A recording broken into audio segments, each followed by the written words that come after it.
High, আমি পিউ। আমার নতুন ভিডিওতে সবাইকে স্বাগত।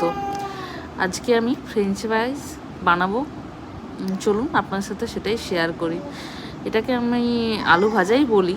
তো স্মার্ট বাজারে গিয়েছিলাম, এই ফ্রেঞ্চ ফ্রাইজের প্যাকেটটা আমি দেখেছিলাম, তাই এটা নিয়ে এলাম। তো বাড়িতে এটা বানানো স্টার্ট করি। চলুন, এটাকে প্রথমে কেটে নিলাম প্যাকেটটা, তারপরে ওখান থেকে আলু ভাজাগুলোকে বের করে তেলে ছেড়ে দিলাম। ভাজা চলছে আমার, ভালোভাবে ভাজা হবে।